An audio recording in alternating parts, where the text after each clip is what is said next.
కేసీఆర్ కానీ కేటీఆర్ కానీ అదే హరీష్ రావు గారు పెడుతున్న ప్రెస్ మీట్లను చూస్తూ ఉంటే వాళ్ళకు పూర్తిగా మతి భ్రమించి ఈరోజు కాంగ్రెస్ పార్టీకి వస్తున్న ఆదరణను చూసి తట్టుకోలేక ఏదో పబ్లిసిటీ కోసము టీవీలలో కనిపించాలి, పేపర్లలో మా గురించి రాయాలనే ఆలోచనతోన ఏవేవో తప్పుడు మాటలు మాట్లాడుతూ ప్రయత్నాలు చేస్తూ ఉన్నారు. కానీ ప్రజలు వాళ్ళకు తగిన బుద్ధి చెప్పినా కూడా ఇంకా బుద్ధి తెచ్చుకోకుండా ఇట్లాంటివి మాట్లాడుతూ ఉంటే ప్రజలు మిమ్మల్ని ఏమాత్రం దగ్గరికి తీసుకునే పరిస్థితులు ఉండవు. ఎందుకంటే ఈరోజు రాజీవ్ గాంధీ గారి గురించి నువ్వు మాట్లాడే స్థాయి నీకు ఎక్కడ చెప్పు. రాజీవ్ గాంధీ గారు ఈ దేశం కోసం ప్రాణాలు అర్పించిన వ్యక్తి, ప్రధానమంత్రిగా ఎన్నో సంస్కరణలు తీసుకొచ్చిన వ్యక్తి శ్రీ రాజీవ్ గాంధీ గారు. ఈరోజు ఐటీ సంస్కరణలు ఈరోజు మనం అందరం కూడా ఐటీ రంగంలో భారతదేశం ఇంత అంటే ప్రపంచ దేశాలతో పోటీ పడుతుందని దానికి ప్రధాన కారకులు ఈరోజు శ్రీ రాజీవ్ గాంధీ గారు.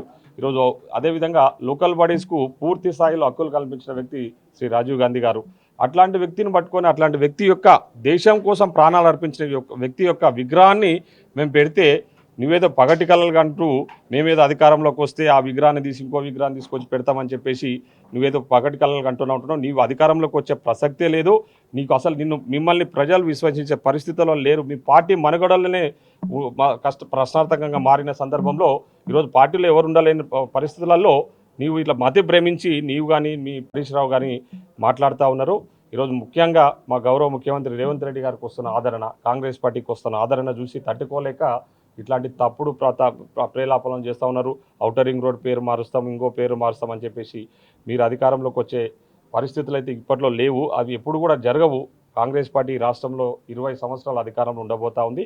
ఖచ్చితంగా ఇంకా రాబోయే రోజుల్లో ఇంకా సంస్కరణలు తీసుకొచ్చి ప్రజలకు మంచి చేసే ప్రయత్నం మా ప్రజాప్రభుత్వం చేయబోతా ఉందని చెప్పేసి ఈ సందర్భంగా తెలియజేస్తూ మరొక్కసారి రాజీవ్ గాంధీ గారి గురించి కానీ వారి కుటుంబం గురించి మాట్లాడే స్థాయి అర్హత లేని వ్యక్తివి కేటీఆర్.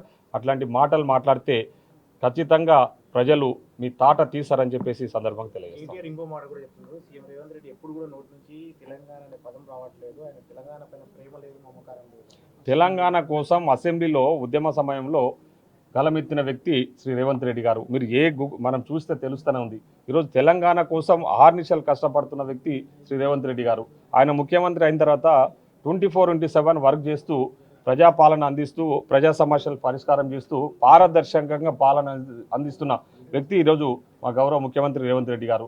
తెలంగాణ కోసమే ఆయన 24 గంటలు కష్టపడుతున్నప్పుడు, తెలంగాణ కోసమే పాటుపడుతున్నప్పుడు, తెలంగాణ ప్రజల ఆకాంక్షలు నెరవేర్చే విధంగా ఈరోజు ముఖ్యమంత్రి గారు పాలన కొనసాగిస్తూ ఉంటే తెలంగాణ మాట మాట్లాడతలేడు, తెలంగాణ గురించి ఆలోచిస్తలేడు, రైతులకు రుణమాఫీ చేస్తలేడు, అన్ని తప్పుడు ప్రచారాలు చేస్తూ ప్రజలను వాళ్ళు తప్పుదోవ పట్టించే ప్రయత్నం చేస్తూ ఉన్నారు. ప్రజలు కూడా మిమ్మల్ని నమ్మే పరిస్థితి లేదు. మీరు ఎన్ని కుప్పి గంతులు వేసినా మిమ్మల్ని ప్రజలు నమ్మే పరిస్థితి లేదని చెప్పేసి ఈ సందర్భంగా తెలియజేస్తారు.